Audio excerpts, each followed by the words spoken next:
kelompok Ya'jud wa Ma'jud itu hari ini sedang memukul tembok untuk menghancurkan tembok yang besar, yang oleh para ulama disebutkan, yang juga disebutkan oleh Allah dalam Al-Quran, tembok itu pernah dibangun oleh Dzulkarnain. Tapi ada sebagian mengatakan tembok itu sudah mulai runtuh.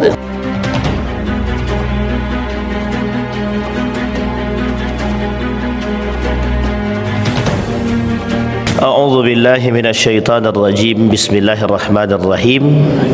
Assalamualaikum warahmatullahi wabarakatuh. Assalamualaikum warahmatullahi wabarakatuh. Alhamdulillahi rabbil alamin. Alhamdulillahilladzi hadana lihadza wa ma kunna linahtadiya laula an hadanallah. Ashhadu an la ilaha illallah wahdahu la syarika lah wa ashhadu anna Muhammadan abduhu wa rasuluh la nabiyya ba'd. Allahumma salli wa sallim wa barik ala hadzal nabiyil karim. Allahumma salli ala Muhammad wa ala ali Muhammad fil alamin innaka Hamidum Majid.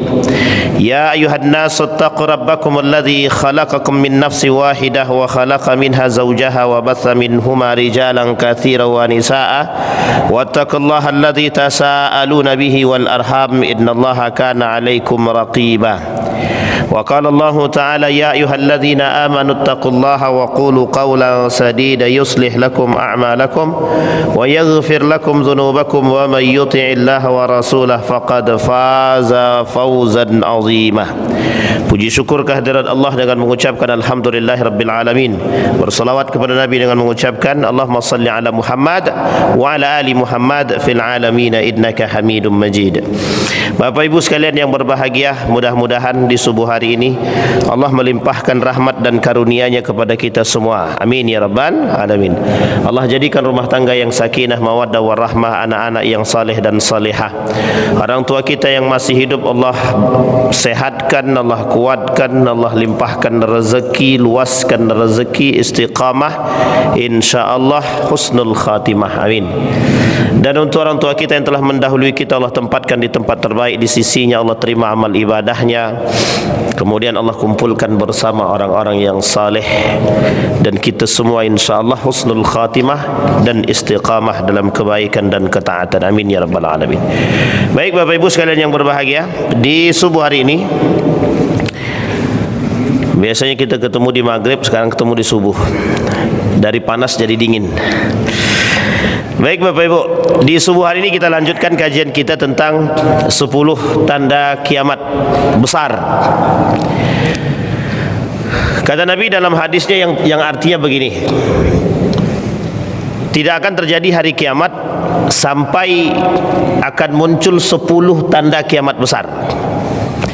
Mungkin kajian-kajian hari kiamat ini sudah menunjukkan tanda berakhirnya hari dunia. Kata sebagian orang mengatakan tidak ada gunanya mengkaji hari kiamat itu. Orang yang mengkaji hari akhir itu, mengkaji hadis-hadis hari akhir itu, tandanya mereka tidak mau berkembang, kata dia. Jadi orang-orang yang mengkaji hadis-hadis akhir zaman itu, kata mereka itu orang-orang yang ketinggalan zaman, yang sudah dari dulu dikaji. Bahkan banyak yang tidak mau mengkaji.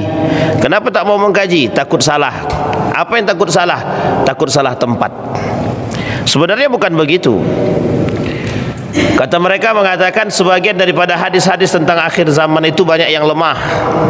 Berarti kalau hadisnya lemah, haruskah ditinggalkan? Itu yang menjadi persoalan. Sampai-sampai mereka mengatakan tak baik mengkaji akhir zaman karena banyak daripada para dai dan asatid itu menakut-nakuti umat sehingga lambat bangkitnya. Ini bahasa-bahasa yang disandarkan kepada atau yang diberikan kepada masyarakat agar mereka tidak mau mendengarkan kajian-kajian akhir zaman. Tapi adakah urgensi daripada kajian akhir zaman itu? Ada. Mendekatkan orang kepada Allah. Sekarang pertanyaannya, ada tidak pembahasan di dalam Al-Quran tentang ancaman Allah? Ada. Neraka. Banyak tak pembahasannya? Banyak. Dalam surat Al-Furqan langsung disebutkan, ya Allah jauhkan kami daripada azab api neraka jahanam, gitu. Langsung nerakanya jahanam disebutkan itu. Ya Allah jauhkan kami dari fitnah-fitnah hari kiamat, juga Allah sebutkan. Ya Allah bagi orang yang zalim itu neraka, azabun nar, itu juga disebutkan. Berarti kalau seandainya Allah saja berbicara tentang ancaman, mengapa kita tak mengingatkan dengan ancaman? Tidak ada manusia di muka bumi ini yang hidup tanpa ancaman, itu tak ada. Tidak ada manusia di muka bumi ini yang hidup tanpa ancaman, tak ada. Tak ada. Kalau tak mau diancam, kalau tidak mau atau takut dengan ancaman, mati je lah. Kan begitu bahasa ini. Karena memang hidup ini penuh dengan ancaman. Jadi presiden ancamannya berat, jadi menteri, jadi gubernur, jadi bupati, semua penuh ancaman. Salah sedikit jadi seorang pemimpin, tempatnya neraka, masuk tanpa hisab. Kan enak tuh, bukan masuk neraka, masuk surga, masuk neraka. Yadkhuluna an-nara qabla al-hisab, masuk neraka sebelum dihisab, kata dia. Itu ancaman bagi orang siapapun dia. Suami istri, apa tak lagi perempuan-perempuan, bisa masuk neraka tanpa hisab, bisa masuk surga tanpa hisab. Tinggal pilih saja. Mau masuk neraka tanpa hisab, cukup mereka durhaka pada suami. Mau masuk surga tanpa hisab, cukup mereka patuh dengan suami. Selesai urusan. Tak ada banyak. Tapi semuanya ada dengan ancaman. Tapi di balik ancaman atau di samping daripada ancaman, ada yang disebut dengan reward, apresiasi. Dari siapa? Langsung dari Tuhan, dari Allah. Nah, apa esensi daripada kajian akhir zaman? Mendekatkan orang pada hari kiamat, mendekatkan orang kepada Allah. Hei umat manusia, kata Allah, dalam kajian agama manapun ada kajian hari kiamat, ada. Dalam agama apapun itu ada kajian hari kiamat, hari akhir. Orang yang tak punya agama, kalau bahasa lainnya adalah ateis, percaya akan hari kiamat. Sekarang Allah tunjukkan kepada kita untuk orang beriman, kata Allah, Nabi melalui lisannya baginda Nabi Muhammad SAW, ada 10 tanda tidak akan terjadi hari kiamat sampai kalian akan ketemu 10 tanda kiamat besar, kata. Nah, ini poin pentingnya di situ. Kalau tanda-tanda kiamat kecil sudah kita bahas di masjid ini setelah maghrib, tuntas 100 lebih hadis kita bahas tentang tanda-tanda kiamat kecil. Sekarang saatnya kita coba mencari tahu, mempelajari apakah tanda-tanda kiamat besar ini sudah mulai nampak. Kalau sudah mulai tampak di tengah umat mukmin atau muslim hari ini, maka bersiaplah. Bersiaplah untuk apa? Menghadapi kenyataan. Apa kenyataannya? Hari kiamat. Bayangkan orang yang mengaku tidak bertuhan. Di Eropa itu banyak orang yang tak mengaku bertuhan, tapi buat film itu judulnya kiamat 2022, 2012, 2022 hari kiamat. Tak jadi-jadi juga, dibuatkan dalam film seolah-olah manusia itu dalam keadaan ketakutan. Itu film tuh viral pada saatnya gitu. Dulu juga pernah itu 2000 kalau tak salah ya. Kita tunggulah jam berapa itu, jam 12 tahun 2000, kengok teng lewat jam itu tak ada terjadi apa-apa. Nah, itulah saking uniknya tentang kiamat. Maka Bapak Ibu sekalian yang berbahagia, bukan persoalan mengapa para dai mengingatkan hari kiamat itu bukan untuk menakutkan, tapi memang untuk mengingatkan kita, sudahkah kita dekat dengan Allah atau kita semakin jauh daripada Allah. Karena orang yang jauh dengan Allah, maka orang yang tak selamat. Orang yang dekat dengan Allah, salah satu cara untuk mendekatkan diri kepada Allah mengingat hari kiamat. Bukankah Allah, Nabi sebutkan dalam hadisnya, untuk mengingat kedekatan kepada Allah itu melalui kematian. kematian itu adalah bagian daripada unsur daripada kembali kepada akhir. Nah, Bapak Ibu sekalian yang berbahagia, di pertemuan sebelumnya kita sudah bahas yang disebut dengan Dajjal. Bahkan kita sudah sampaikan para pengikut-pengikut Dajjal. Ada 7 pengikut Dajjal. Satu di antara 7 tersebut ada yang disebut dengan orang munafik, Yahudi jelas. Tapi sekarang kita tak bahas Yahudinya, kita bahas Muslimnya. Di antara Muslim yang akan menjadi pengikut Dajjal itu adalah 2, perempuan satu, yang satunya lagi munafik. Kenapa kok perempuan paling banyak? Ya kelak perempuan itu mudah takjub, mudah tunduk. Kenapa kenapa Muslim yang mengikuti Dajjal ini adalah disebut dengan munafik? Karena mereka tak beriman seutuhnya kepada Allah. Orang munafik, orang fasik itu yang akan mengikuti Dajjal. Dan sudah kita bahas itu. Nah, sekarang kita akan coba bahas. Ada 2 golongan, 2 kelompok yang disebutkan di dalam Al-Quran, yang dulu pernah diberdirikan oleh Zulkarnain, tembok yang besar, sangat besar sekali. Siapa namanya? Siapa namanya Bapak Ibu? Ibu-ibu, siapa namanya? Dulu pernah Zulkarnain membangunkan tembok yang besar yang disebutkan dalam Al-Quran. Ada yang tahu Bapak Ibu? Kata Pak Yendi, Ya'jud wa Ma'jud. Umat Muslim tak tahu, orang Amerika sudah melakukan penelitian. Umat Muslim tak tahu, tapi orang Amerika sudah melakukan penelitian tentang Ya'jud wa Ma'jud. Kira-kira yang tertinggal kita atau mereka? Kalau mereka melakukan penelitian, berarti kira-kira mereka mengerti atau memahami atau tidak? Mesti memahami. Sekarang pertanyaannya, kenapa kita tidak? Para pengamat religi mencoba membahas tentang Ya'jud wa Ma'jud, dan ini masuk pembahasan yang ilmiah atau tidak ilmiah. Kata mereka, ini ilmiah atau tidak ilmiah, sehingga harus dikaji. Dilakukanlah penelitian di mana tembok tersebut, dicari. Ada yang mengatakan tembok besar Cina, dan ini poin penting, Pak. Kenapa begitu? Karena ada tanda-tandanya, Pak. Dan tanda-tandanya kata mereka mirip itu. Nanti kita lihat. Tapi jangan pula disinggung-singgung ya. Kalau nanti Bapak tengok, ini Ya'jud ini, itu tidak bisa. Nanti kita lihat. Kita kembalikan kepada sejarah Andalusia. Kemudian ada namanya Abbasiyah, ada namanya Daulah Abbasiyah. Ini sejarah. Daulah Abbasiyah itu, ketika Daulah Abbasiyah berdiri kokoh, itu merebut kekuasaannya dari Umayyah. Jadi Umayyah dihabisi oleh Abbasiyah. Abbasiyah berdiri kokoh sampai beberapa abad, sampai pada akhirnya kerajaan-kerajaan Islam kecil di sekeliling Daulah Abbasiyah ini mendirikan kerajaan-kerajaan. Dasarnya apa? Dasarnya ketidakpercayaan kepada Daulah Abbasiyah. Ketidakpercayaannya kepada Daulah Abbasiyah membuat mereka membangun kerajaan kecil yang menjadikan atau penyebab dasar kelemahan daripada kerajaan yang besar yang disebut dengan Abbasiyah.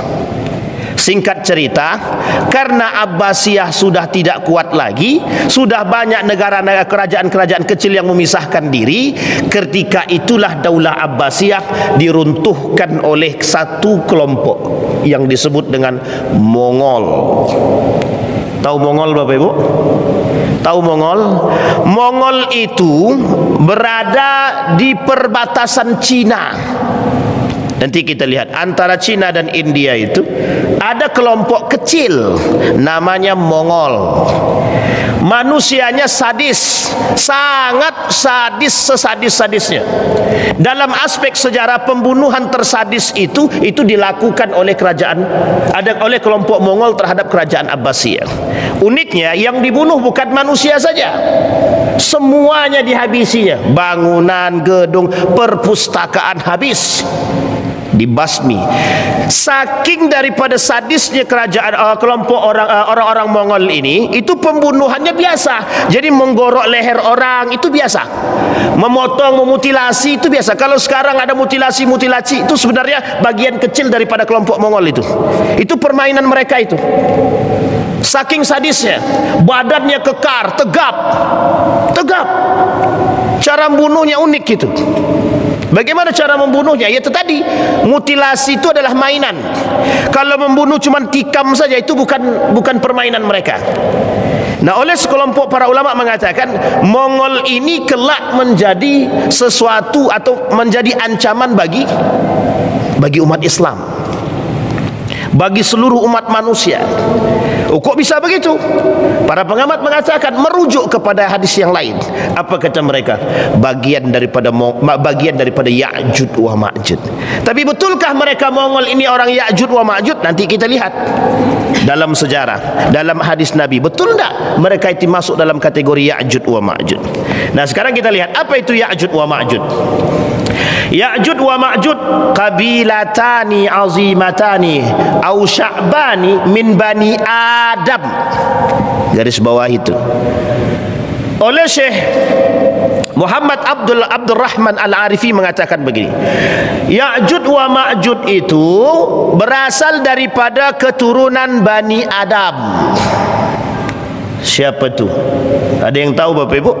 Jaa fi dzalikal hadis anin Nabi sallallahu alaihi wasallam wa ma warada fi ba'dil kitab min adna minhum al-qasir jiddan was-saghir. Kata Nabi, mereka itu nanti orang-orang Ya'jud wa Ma'jud ini berasal dari Bani Adam, badannya kecil tapi tegap, kemudian bentuknya jelek. Itulah bahasa kasarnya, bentuknya jelek kata dia. Kemudian wa minhumul kabir, tapi sebagian di antara mereka ada yang besar-besar. Wa minhumul ladzi yaftarish udhunan. Ada sebagian di antara mereka yang memang bentuk telinganya berbeda, tidak sama dengan kita. Telinganya agak panjang-panjang sedikit, ada yang agak lebar sedikit. Wa yaltahifu bil ukhra, tapi kemudian dia memiliki perbedaan di antara yang lain. Wa ma asbaha dzalika fa kullu hadhihi la asla laha. Ini sebenarnya bukan asli daripada mereka. Wa innama hum min bani Adam wa ala tabi'ati min bani Adam. Mereka sebenarnya dari kelompok Nabi Adam, dan ini sebagian dari keturunan Nabi Adam. Lakinnahum fi waqtin dzalikal qarn kanu qauman mufsidina fil ard. Kata Syekh Al-Arifin, kata Syekh Al-Arifi, kelak Ya'jud wa Ma'jud ini menjadi kelompok yang paling perusak di muka bumi ini, paling perusak. Dalam satu riwayat mengatakan kelompok Ya'jud wa Ma'jud itu hari ini sedang memukul tembok untuk menghancurkan tembok yang besar, yang oleh para ulama disebutkan, yang juga disebutkan oleh Allah dalam Al-Quran, tembok itu pernah dibangun oleh Dzulkarnain. Mereka ketok tuh temboknya. Tapi ada sebagian mengatakan tembok itu sudah mulai runtuh. Tembok yang tegap itu sudah mulai runtuh pada masa Dzulkarnain. Pada masa Dzulkarnain sampai hari ini itu sudah masafa yang sangat panjang, puluhan tahun bahkan ratusan tahun. Adakah kemungkinan tembok itu hancur? Kata Nabi, memang kelak tembok itu hancur. Ketika tembok ini hancur, keluarlah makhluk-makhluk yang mengganaskan, yang nanti mereka berbaur dan bergabung dengan umat manusia. Tapi kelompok mereka lebih daripada manusia yang lain. Nah, sekarang kita lihat dulu bagaimana Nabi mengatakan tentang Ya'jud wa Ma'jud. Apa kata Nabi? Nanti setelah Nabi Isa turun, ba'da nuzul Isa alaihi salam, yakhrujuna 'alan nasi wa yantashiruna 'alan nas. Siapa mereka? Ya'jud wa Ma'jud tadi keluar, mereka kemudian berbaur dengan manusia, mereka tinggal di bumi, tapi tujuan mereka menghancurkan umat manusia. Begini ilustrasinya. Ada manusia bengis. Dulu namanya manusia bengis itu ada namanya Muslim ibn Uqbah, yang dikeluarkan oleh kata Yazid ibn Muawiyah atas perintah Muawiyah. Nanti kalau umat orang-orang Madinah dan orang Mekah tidak mau berbaiat kepadamu, keluarkan Muslim ibn Uqbah. Nanti Muslim ibn Uqbah ini akan membumi hanguskan kota-kota yang tidak mau berbaiat kepada dirimu, terkhusus untuk Madinah. Muslim ibn Uqbah ini Kita kasih sedikit gambaran. Badannya besar, tegap, seperti siapa manusia paling kelompok atau makhluk yang paling mengganaskan itu. Dia membunuh tanpa ampun, tidak ada hati sama sekali. Seperti manusia yang terpasung, orang yang terpasung ketika lepas dari pasung itu menggila. Seperti itu manusianya. Nah, Ya'juj wa Ma'juj lebih ganas daripada itu.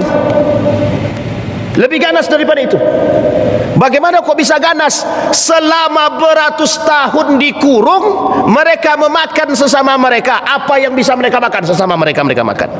Kelak ketika dibuka, keluar mereka dan berbaur dengan manusia seperti kita ni, dan akan mereka makan manusia-manusia itu, dibunuhnya, dimakannya. Kalau sekarang ada simbol-simbol Ya'juj wa Ma'juj itu ada. Apa simbol Ya'juj wa Ma'juj itu? Manusia yang tidak punya hati. Manusia yang tidak punya hati, yang suka memakan hak orang lain tanpa ampun, itu Ya'juj wa Ma'juj itu. Itu ilustrasi daripada Ya'juj wa Ma'juj. Bapak Ibu lihat sekarang kan kasus pembunuhan banyak tuh. Pembunuhan, tapi bunuh biasa aja, tidak punya dosa. Seperti itu nanti Ya'juj wa Ma'juj itu lebih parah daripada itu. Kalau ada orang hari ini membunuh tetangga, ada anak membunuh ayah tapi dia tidak merasa berdosa. Aku bangga telah membunuh bapakku. Nanti Ya'juj wa Ma'juj lebih parah daripada itu. Itu bayangannya.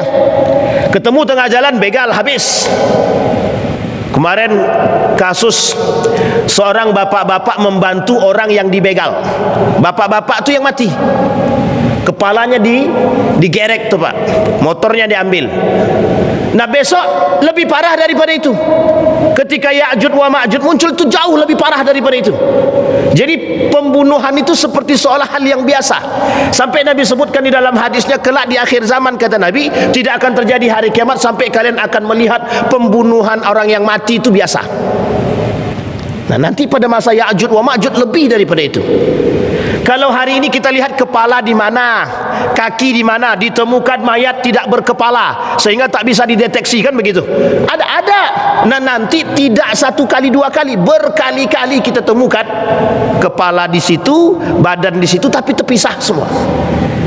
Bengis Abbasiyah itu dihabisin oleh Mongol itu bentuknya begitu Pak. Tanpa tersisa dihabisi oleh bangsa Mongol, saking sadisnya. Di mana tempat tinggalnya? Di sana Pak. Sekarang kita lihat ada tidak kesamaannya? Kita lihat. Sebagian ulama mengatakan Ya'juj wa Ma'juj ini tinggal di balik tembok besar, yang tembok besar itu disampaikan oleh para ulama. Ada yang mengatakan bahwa tembok besar itu adalah tembok Cina. Lu sekarang tembok Cina sudah mulai hancur itu. Tembok besar Cina sudah mulai hancur. Bahkan uniknya di dalam tembok besar Cina yang hancur itu muncul makam Nabi gitu deh. Wah, ini jangan cepat-cepat percaya. Jangan cepat-cepat percaya. Ya kan? Itu kalau sempat hancur semua sepanjang itu bagaimana? Itu tandanya nanti bakal muncul Ya'juj. Kita lihat dulu. Baik. Wa yahsuruna Isa bin Maryam wal mu'minuna ma'ah fi Jabal Baitul Maqdis. Wa yashtaddu al-amru 'alal mu'minin. Kelak ketika mereka sudah turun, Nabi Isa ikut membantu orang-orang beriman menghancurkan itu ketika berada di Jabal Baitul Maqdis. Fayalqallahu ala Ya'juj wa Ma'juj dudatan ta'kulu riqabahum. Nanti muncul ketika Ya'juj wa Ma'juj muncul, mereka saling akan membunuh antara satu dengan yang lain. Mereka bumi hanguskan setiap orang-orang yang berada di antara mereka tanpa ampun. Kemudian Allah berkata di dalam Al-Quran, kata Allah, thumma atba'a sababan hatta idza balagha baina saddaini wajada min duniha qauman la yakaduna yafqahuna qawlan. Mereka berbicaranya susah, tidak mudah dimengerti kalimatnya. Kemudian dikata, qalu ya dzal qarnain inna Ya'juj wa Ma'juj mufsiduna fil ard fahal taj'alu laka harajan ala an taj'ala bainana wa bainahum saddan. Hei Zulkarnain, tidakkah kau mau membangunkan di antara kami bangunan yang besar sampai kami enggak ketemu dengan kelompok yang perusak tersebut. Kemudian oleh Zulkarnain dibangun sampai sebesar-besarnya bangunan, tinggi sampai mereka tidak sanggup untuk menghancurkannya. Tapi dalam kelompok kelompok itu kata mereka, kami membangun itu, kami menghancurkan itu, kata Ya'juj wa Ma'juj dalam hadis Nabi. Mereka terus pukul tanpa mereka merasa capek dari generasi ke generasi, hanya untuk menghancurkan tembok tersebut yang dibangun oleh Dzulkarnain. Artinya Bapak Ibu sekalian yang berbahagia, jika seandainya Ya'juj wa Ma'juj benar keluar, apakah umat muslim akan selamat? Itu pertanyaannya. Apakah umat muslim akan selamat? Disampaikan oleh para ulama, hampir tidak ada di antara orang muslim itu yang selamat. Tapi muslim siapa? Mukminkah dia? Kitakah dia? Itu yang harus kita pertanyakan. Karena orang beriman tidak akan bertemu dengan Ya'juj wa Ma'juj, kecuali orang beriman di akhir zaman. Orang beriman di akhir zaman itu hanya segelintiran umat manusia, segelintiran orang-orang beriman, sisanya munafik dan kafir. Kita perbandingkan begini. Jadi nanti kalau di akhir zaman itu Bapak Ibu, orang mukminnya itu tidak lebih dari 50% daripada jumlahnya orang muslim. Orang mukmin di akhir zaman tidak lebih dari 50% daripada orang muslim, tidak lebih Pak. Sisanya itu munafik, fasik, kemudian kafir. Orang rakus, serakah, itu sama nanti Pak hidupnya dengan orang-orang Ya'juj wa Ma'juj itu. Orang kafir sama Pak. Nanti orang yang saling memakan antara satu dengan yang lain. Dalam ilustrasi para ulama ada yang mengatakan yang paling ekstrim itu sebenarnya Ya'juj wa Ma'juj itu tidak ada, kata dia. Terus Ya'juj yang Ma'juj itu siapa? Ya'juj wa Ma'juj itu, mohon maaf, kata dia, itulah manusia rakus, kata dia. Manusia serakah, kata dia. Itu sebagian kelompok mengatakan. Tapi ini sebenarnya tidak berdasar. Tapi kalau diperlihatkan pada bentuk dan sifatnya mirip Pak. Mirip. Apa kemiripannya? Serakahnya itu, keserakahannya itu. Baik. Kemudian hadis yang lain tentang kalimat disampaikan dalam pandangan yang lain. Dalam pandangan yang lain itu apa namanya? Ya'juj wa Ma'juj ini, jadi bahasanya agak sedikit agak sedikit vulgar, enggak apa-apa. Jadi Ya'juj wa Ma'juj ini adalah benih yang tumbuh daripada keturunan Adam, yang benih tersebut, mohon maaf, ketika mereka berhubungan badan, kemudian benih tersebut jatuh ke tanah, tidak masuk pada tempatnya. Nah, benih yang di tanah inilah kemudian menjadi. Paham maksud saya Bapak Ibu? Ada orang yang, kalau bahasa lainnya begini, ada orang yang melakukan gimana bahasanya ya, berhubungan badan. Sebenarnya bukan berhubungan badan. Ada orang yang melakukan sebentar, membahasakannya agak bahaya juga nih. Intinya begini Bapak Ibu, air maninya tidak masuk kepada tempatnya, kemudian mani tersebut tercecer. Nah, mani yang bercecer ini Bapak Ibu, itu yang kemudian menghasilkan Ya'juj wa Ma'juj ini pada masa dahulu. Jadi kata para ulama, dari mani yang tercecer ini, itu kemudian menghasilkan hidup dia. Mani ini hidup gitu, hidup. Nah, kemudian kata para ulama, mani yang hidup ini, mani yang tadi jadi ini, yang di luar itu, kemudian membentuklah bentuk seperti manusia, tapi bentuknya jelek. Dulu dia kecil, di tempat terpencil, tidak ada kehidupan. Di situ mereka hidup, di satu hutan yang besar, yang lebat, dan ulama belum bisa menempatkan itu tempat yang pastinya di mana, tidak ada, belum bisa. Disitulah kemudian muncul para praduga oleh para ulama melalui hadis Nabi tadi, sehingga dari kelompok yang mani yang tercecer tadi jadi bentuk manusia yang bentuknya buruk rupa. Mereka berbicara tidak bisa, komunikasinya tidak baik, pendengaran mereka tidak bagus. Cuma mereka ini tidak berakal, maksudnya punya akal tapi tak bisa berpikir, karena mereka terkongkong di tempat yang sangat jauh. Sehingga ketika mereka kelompok ini mulai membesar, mulai tumbuh, mulai dewasa, yang mereka lakukan memakan antara satu dengan yang lain. Yang satu memakan yang satu, si A memakan si B memakan si C, begitu terus menerus saling memakan, sehingga dipandang ini kelompok lebih berbahaya, bengis.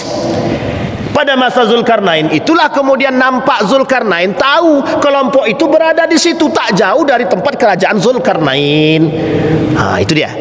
Jadi ketika Zulkarnain menjadi seorang raja, tak jauh daripada perbatasan itu ditemukan oleh Zulkarnain ada kelompok yang suka merusak dan memakan dan memangsa manusia. Loh, kok ada makhluk ini?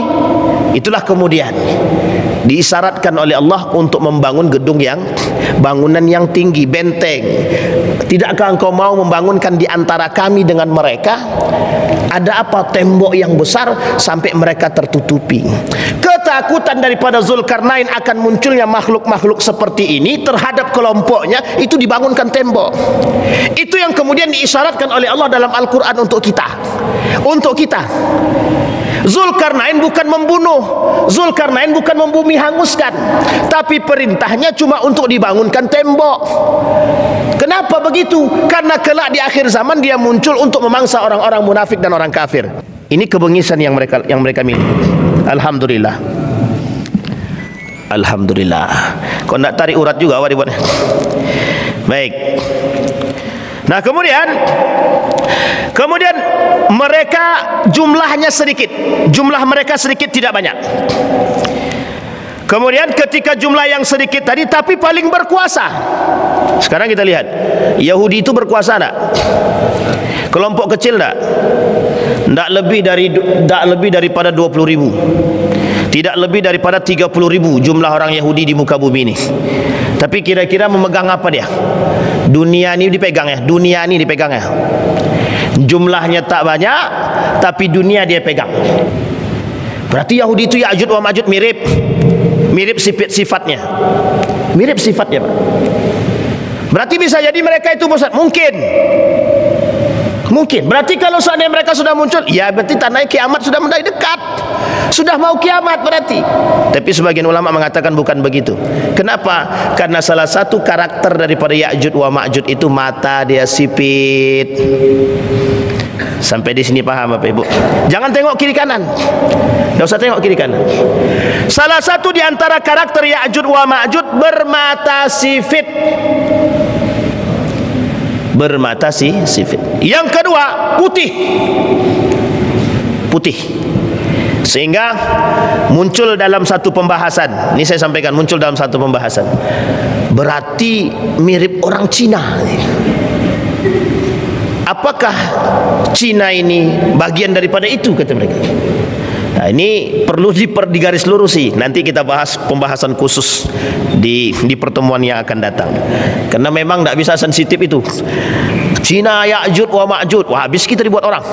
Tapi betulkah begitu? Kita lihat.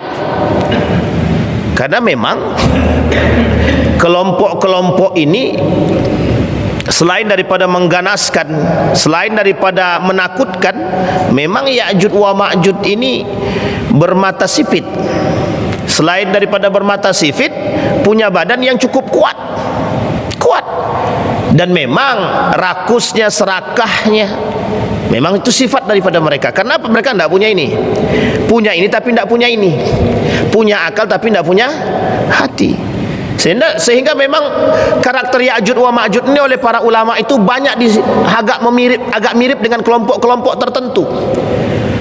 Kalau dibilang pada kelompok Cina, jumlahnya itu tidak, mungkin lebih banyak masyarakat Cina. Yang paling minoritas ya Yahudi, tapi matanya tidak sipit. Itu saja. Nah, tapi kalau dikembalikan kepada kelompok Mongol, agak mirip. Bengisnya sama, sipitnya sama, jumlahnya memang minim. Berarti bisa jadi itu, Pak Ustaz. Tidak bisa juga kita pastikan. Kenapa? Karena belum tentu tembok Cina itu temboknya. Kan begitu. Tapi karakter itu bisa kita temukan dari yang disampaikan oleh Nabi. Hanya saja kita butuh kepastian. Kapan kepastiannya? Kelak ketika memang saatnya muncul.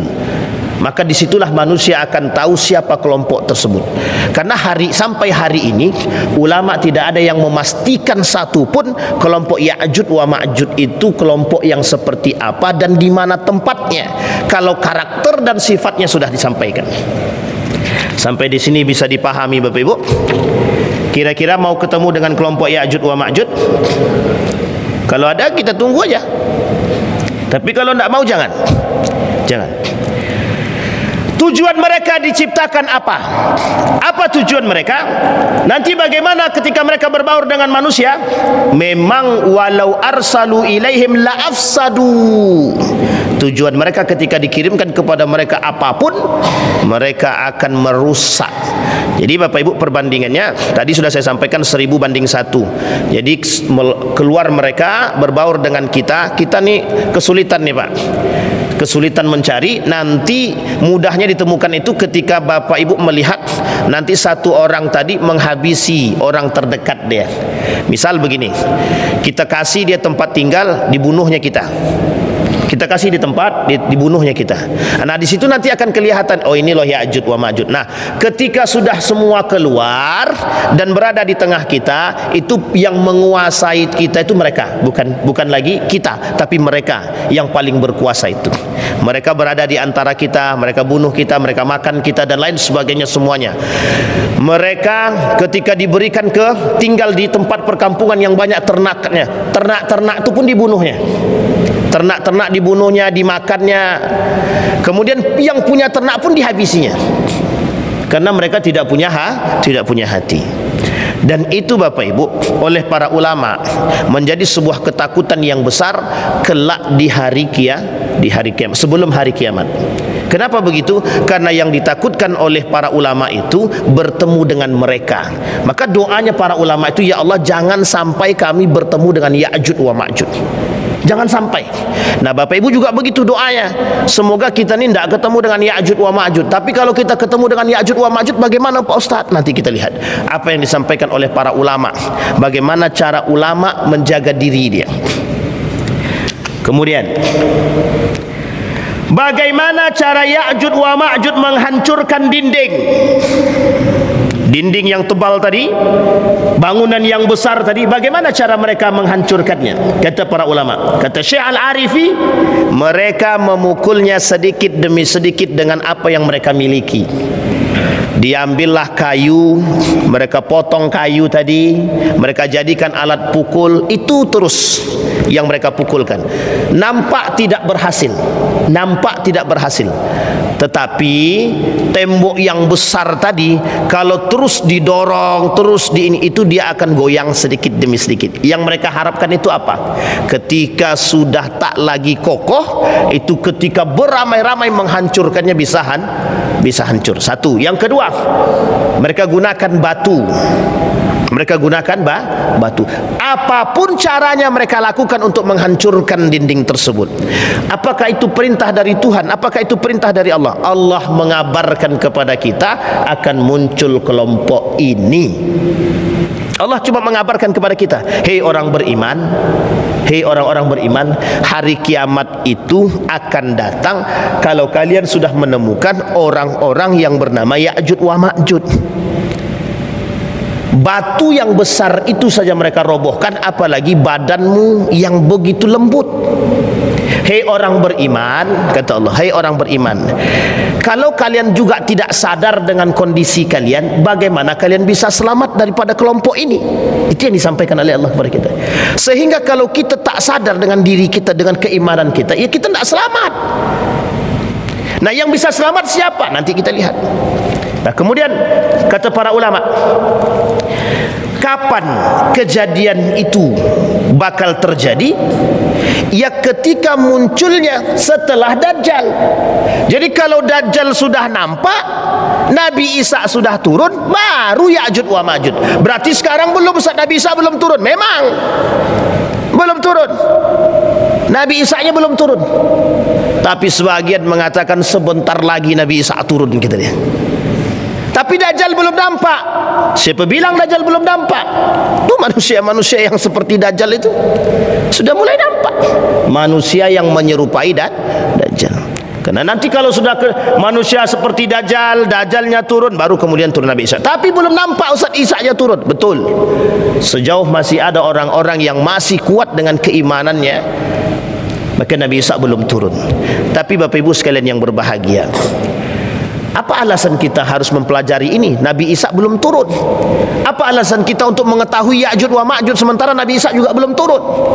Urgensinya Bapak Ibu, bersiap, mempersiapkan di apa Apa urgensi yang lain? Kita belajar dari sifat rakusnya umat Ya'jud wa Ma'jud. Kita belajar daripada keserakahannya Ya'jud wa Ma'jud. Kita belajar daripada sifat bengisnya Ya'jud wa Ma'jud. Karena karakter ini ada pada manusia-manusia akhir zaman. Nabi sampaikan dalam riwayatnya begini, kata Nabi, kelak di akhir zaman tidak akan terjadi hari kiamat sampai kalian akan melihat manusia akan makan manusia yang lain. Ini diilustrasikan, Pak, bukan memakan daging tapi membunuh saudara sendiri. Kita lihat, betulkah kejadian itu? Ya'jud wa Ma'jud saja belum datang, tapi karakter Ya'jud wa Ma'jud sudah ada. Apa lihatnya? Banyak hari ini orang biasa saja tuh memakan haknya orang lain. Banyak hari ini orang-orang tidak mau tahu dengan kondisi saudara dia sendiri. Anak membunuh ayah, ayah membunuh anak, anak membunuh saudara, saudara membunuh saudara. Itu bukan karakter Ya'jud wa Ma'jud. Karakter. Kenapa rakus? Kenapa serakah?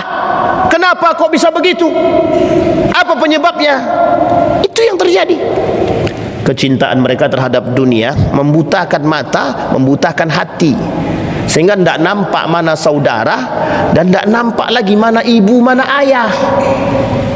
Dan itu, Pak, sama Ya'jud wa Ma'jud juga begitu. Ya'jud wa Ma'jud ini berada di antara kita. Mereka sama mereka saling memakan, apalagi sama kita. Nah, ini yang harus kita pahami.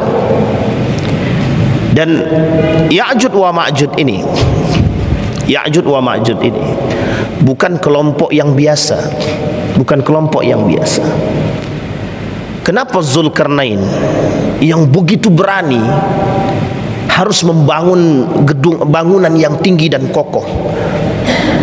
Harusnya kalau dia berkuasa ketika itu, bisa tidak bagi dia untuk membumi hanguskan? Bisa, Pak.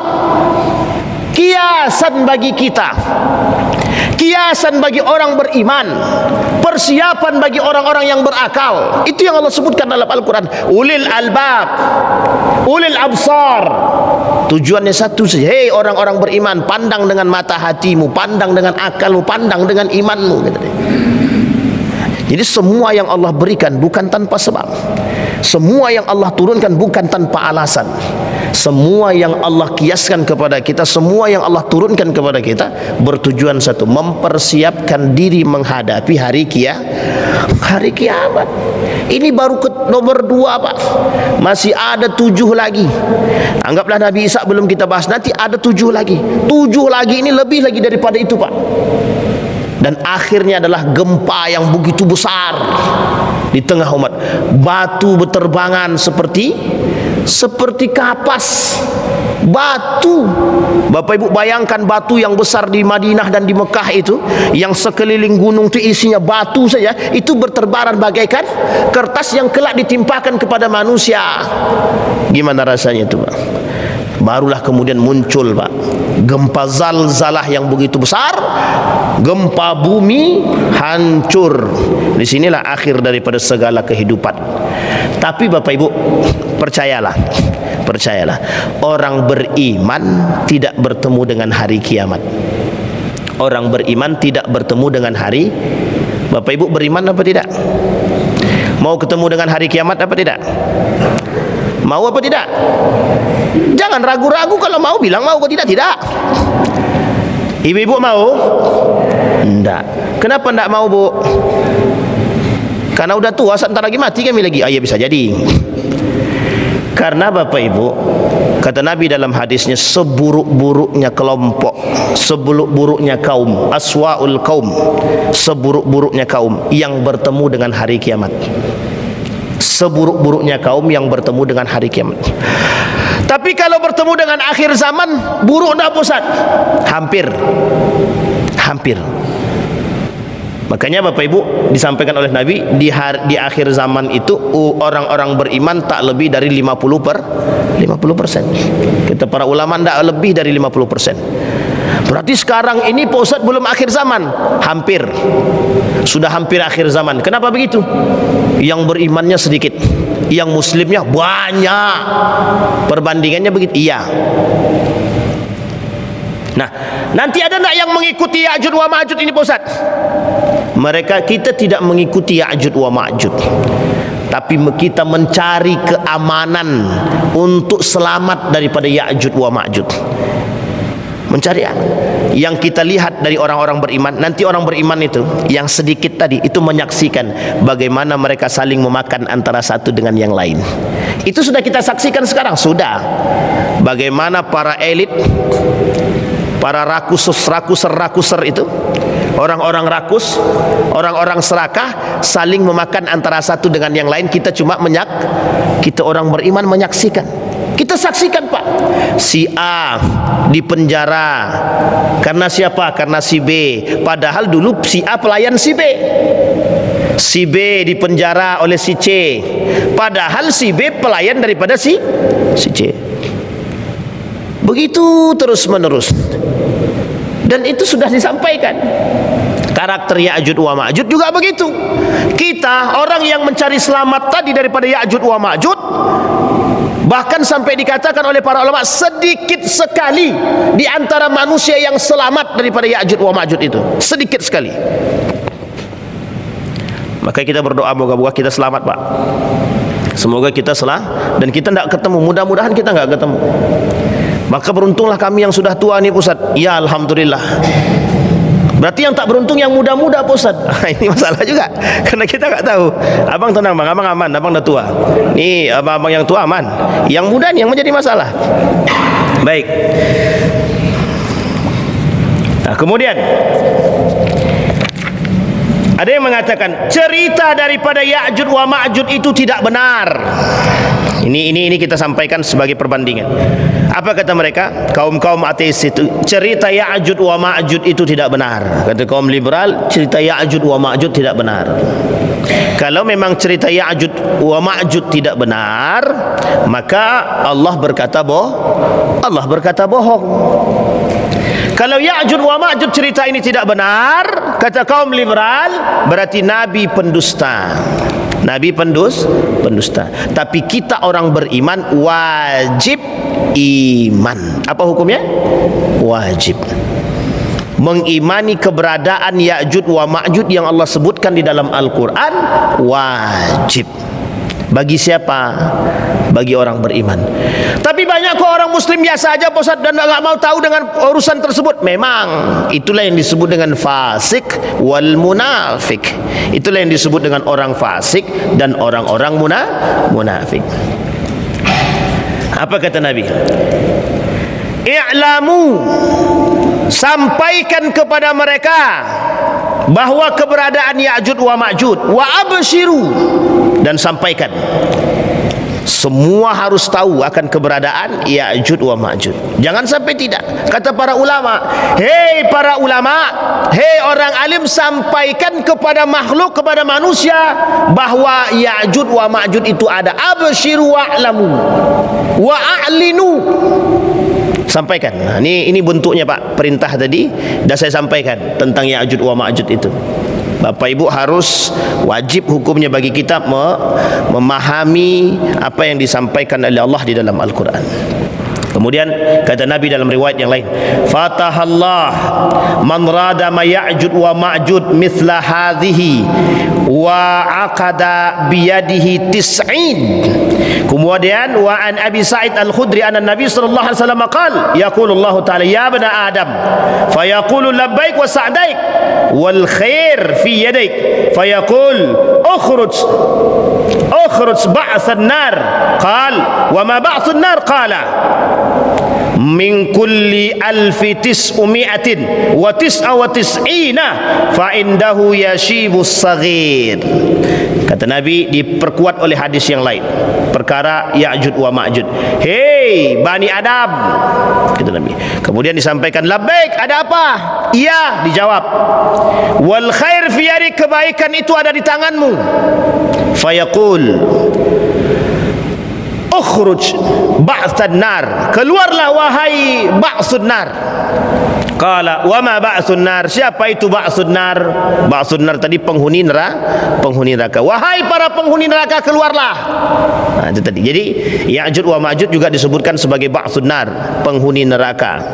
Hei penghuni neraka, keluarlah. Nah, ini dia perintah untuk keluar. Jadi sebenarnya dalam pemahaman orang-orang beriman, munculnya Ya'juj wa Ma'juj itu atau keluarnya Ya'juj wa Ma'juj daripada tembok tersebut memang itu adalah perintah dari Allah untuk atau menjadi kacamata dan peringatan bagi orang-orang beriman. Memang itu sudah perintah, karena memang dalam hadis Nabi begini, kata Nabi, kelak bangunan yang besar itu roboh dan runtuh.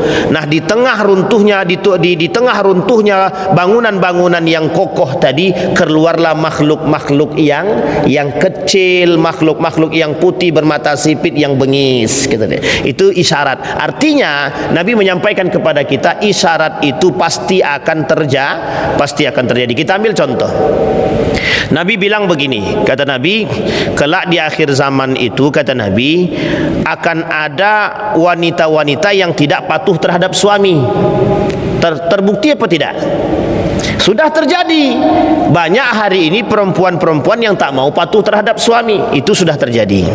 Ini baru bagian kecil, apatah lagi daripada bagian yang besar. Maka perkataan Nabi itu pasti terbukti. Semua perkataan Nabi pasti terbukti. Hanya saja orang-orang beriman seperti kita, mudah-mudahan Allah jadikan kita orang beriman, percaya atau tidak terhadap perkataan Nabi. Ingat Bapak Ibu, perkataan Nabi itu pasti terjadi. Bapak Ibu yang sudah tua memang mungkin cari selamat, iya, tapi bagaimana dengan generasi kita 20 tahun, 40 tahun yang akan datang? Pasti Pak, mereka akan menghadapi lebih berbahaya daripada kita sekarang. Jadi anak-anak kita nih Bapak Ibu, anak-anak kita yang masih kecil ini, itu mereka akan menghadapi masa yang lebih berbahaya daripada kita. Sekarang apa yang harus kita lakukan? Meninggalkan generasi tadi. Harus seperti apa kita meninggalkan generasi? Karena kita tidak mau kita saja yang selamat, tapi mereka tidak selamat. Kita pengen kita selamat, mereka juga selamat. Karena kata Nabi, ketika bertemu dengan kondisi-kondisi seperti ini, ingat kata Nabi, ketika kalian bertemu dengan akhir zaman, bertemu dengan hari kiamat, bertemu dengan kondisi-kondisi yang dikatakan oleh Nabi, maka bersiaplah, kata Nabi, bersiaplah, kalian sedang berada di akhir zaman, kata Nabi, bersiaplah. Nah, ini yang kemudian diperingatkan oleh Nabi kepada kita terus menerus Nabi ingatkan, sampai berhadis-hadis Nabi ingatkan, tujuannya agar kita selamat. Nah Bapak Ibu sekalian yang berbahagia, terakhir Bapak Ibu, kemudian dikatakan, wa anin Nawas bin Sam'as radhiyallahu anna Rasulullah sallallahu alaihi wasallam qala wa yab'atsu Allah Ya'juj wa Ma'juj wa hum min kulli hadbin yansilun fayamurru awailuhum ala bahiratin tabiratin fayashrabuna ma fiha wa yamurru akhiruhum fayaqulu laqad kana bi hadhihi marrat ma'id. Ya'juj wa Ma'juj disampaikan dalam hadis ini, mereka keluar, kemudian ada yang meminum air dalam satu telaga. Air yang telaga yang mereka minum itu kemudian begitu cepat habis, langsung kering. Jadi orangnya tak pernah kenyang. Orang makhluk ini, Ya'juj wa Ma'juj ini tidak pernah kenyang, selalu lapar, selalu dalam keadaan yang sangat-sangat membutuhkan. Jadi Bapak Ibu, ketika mereka meminum dalam satu tempat, maka itu akan habis mereka minum. Tak mereka tinggalkan. Begitu terus menerus. Di mana mereka berhenti, di mereka tinggal, mereka akan habisi. Di mana mereka menempat, di situ mereka habisi. Di mana mereka tinggal, pokoknya di mana mereka menempat, mereka akan habisi tempat-tempat tersebut. Nah, jadi kalau sampai dia ke Indonesia, wah itu dia. Kira-kira sampai tidak dia ke Indonesia itu? Jaraknya jauh saat mereka harus jalan kaki jauh sekali. Kalau pakai pesawat, ya itu dia. Tapi ingat, itu masa sekarang kita berfikir belum keluar Ya'juj wa Ma'juj. Kalau Ya'juj wa Ma'juj dia keluar, itu mudah bagi Allah untuk melakukan hal demikian itu, dan bagi mereka itu hal biasa. Dan itu yang mereka lakukan setiap harinya. Dari hutan ke hutan, latihan Pak, setiap hari. Dari hutan ke hutan, menebas pohon, terus begitu, terus menerus, melempar batu, mengangkat batu, setiap hari mereka lakukan. Mereka pukul dengan tangan mereka, setiap hari mereka lakukan. Bahasanya adalah mereka lakukan tanpa tahu apa yang mereka lakukan. Mereka tidak bisa berkomunikasi baik dengan manusia. Mereka tidak memiliki pendengaran yang baik, tapi mereka bekerja keras untuk menghancurkan tembok tadi. Apapun mereka lakukan. Begitulah kelak ketika mereka keluar seperti manusia yang terpasung, yang berabad-abad. Setelah mereka keluar, begitulah Pak, mereka tak melihat siapapun, dan dalam pandangan mereka, apa yang bisa kami makan, apa yang bisa kami habisi, apa yang bisa kami lahap, semua yang tampak oleh mereka, mereka habisi, mereka makan, mereka lahap. Nah, Bapak Ibu sekalian yang berbahagia, terakhir Bapak Ibu, dari apa yang ingin saya sampaikan, ada kata para ulama, minal ahadis ad-da'ifa al-warida fihim, ada hadis-hadis yang lemah di antara Ya'juj wa Ma'juj ini, ada. Warada fi Ya'juj wa Ma'juj ayatun wa ahadis katsirah wa ishtahara bainan nasi ba'd al-ahadis ad-dha'ifah. Kemudian disampaikan oleh Syekh Al-Arifi, salah satu di antara hadis yang dhaif yang disampaikan oleh oleh Syekh Al-Arifi adalah, kata beliau, Ya'juj wa Ma'juj wa Ma'juj ini kullu ummatin 400 alfa ummah. Nanti akan bermunculan Ya'juj wa Ma'juj sebanyak 400 manusia. Ini hadisnya dhaif. La yamutur rajul hatta yanzur ila alfi dzikri baina yadayh. Tidak di antara yang 400 tadi, satu di antaranya tidak akan mati dia sampai dia melihat muncul generasi dia lebih daripada 1000. Ini hadisnya, tapi hadisnya lemah. Hum salasatu asnafin fasinfun minhum amsalun al-araz. Kemudian faqala Nabi haula'i alladziina la yakumuna lahum hilun wala hadidun. Kata Nabi dalam riwayat yang lain, tapi hadis ini dhaif, mereka itu adalah kelompok bangkit daripada kelompok-kelompok tertentu. Wasinfun minhum yaftarish bi udhunaihi wa yaltahid bil ukhra la yamurruna bi filin walawah. Mereka berjalan tidak menggunakan gajah, tidak menggunakan kuda, tidak menggunakan kereta apapun, tapi mereka berjalan seperti manusia berjalan kaki, dan mereka memakan apa yang mereka makan. Illa akaluhu, ketika ketemu dengan siapa mereka tidak melakukan apapun kecuali mereka akan memakan. Bertemu dengan kambing, kambing mereka makan. Bertemu dengan jamal mereka makan. Onta mereka makan. Apapun yang mereka temukan mereka akan makan. Illa akaluhu wa man mata minhum akaluhu, tidak ada yang hidup kecuali mati yang mereka makan. Kemudian muqaddimatuhum bisyam, tempat tinggal mereka nanti kelak muncul daripada Syam, Damaskus. Wasaqatuhum bi Khurasan, nanti dari Damaskus.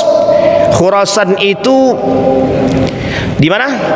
Di Iran ya. Damaskus itu adalah Damaskus. Nanti jaraknya begini. Kalau Kufah itu Irak, tak jauh daripada Kufah itu ada namanya Khurasan. Khurasan ini Iran. Dua tempat ini, tapi saya tak berani katakan lebih vulgar ya.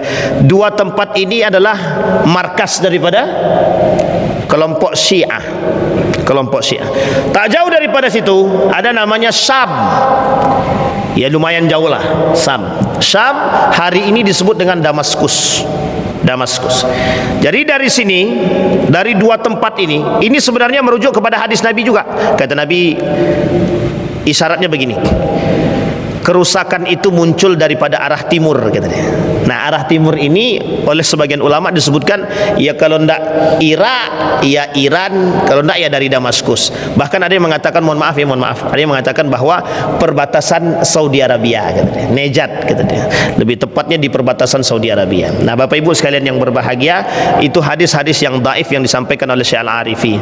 Mudah-mudahan Bapak Ibu kita berdoa terus kepada Allah, semoga kita bisa selamat. Insyaallah nanti kita lanjutkan daripada Ya'juj wa Ma'juj pada pertemuan selanjutnya. Kalau kita ketemu lagi, ada yang disampaikan, apakah peneliti Amerika itu menemukan di mana tempat Ya'juj wa Ma'juj? Betulkah Ya'juj wa Ma'juj itu adalah orang Cina, dan bagaimana cara kita selamat daripada Ya'juj wa Ma'juj? Insyaallah 3 poin ini akan kita bahas di pertemuan yang akan datang dalam menyampaikan persoalan Ya'juj wa Ma'juj. Fa'tabiru ya ulil absar la'allakum tuflihun. Kita berdoa kepada Allah. A'udzubillahi minasyaitonir rajim. Bismillahirrahmanirrahim. Alhamdulillahirabbil alamin. Hamdas syakirin, hamdan na'imin, hamdan yuwafi ni'amahu wa yukafi'u mazidah. Ya rabbana lakal hamd kama yanbaghi li jalali wajhikal karim wa 'azimi sultanik. Allahumma salli ala Muhammad wa ala ali Muhammad fil alamin innaka Hamidum Majid. Ya hayyun ya qayyum ya fattah ya alim ya aziz ya ghaffar ya rabbal alamin. اللهم فقهنا في الدين وعلمنا التأويل. اللهم اغفر لنا ذنوبنا وذنوب والدينا وارحمهما كما ربيانا صغارا. اللهم أعنا على ذكرك وشكرك وحسن عبادتك. اللهم انصر من نصر الدين واخذل من خذل المسلمين. اللهم اغفر لهم وارحمهم وعافهم واعف عنهم وأكرم نزولهم ووسع مدخلهم واجعل الجنة مثواهم. اللهم جنبنا من منكرات الأخلاق وسيئة الخلق. اللهم جنبنا من منكرات الأخلاق وسيئة الخلق. اللهم أهلك الكفرة والمبتدعة والمشركين أعداءك أعداء الدين. اللهم دمر اليهود. اللهم دمر اليهود. ربنا هب لنا من الصالحين. ربنا هب لنا من الصالحين. ربنا هب لنا من أزواجنا وذرياتنا قرة أعين واجعلنا للمتقين إماما. ربنا آتنا في الدنيا حسنة وفي الآخرة حسنة وقنا عذاب النار. والحمد لله رب العالمين. السلام عليكم ورحمة الله وبركاته.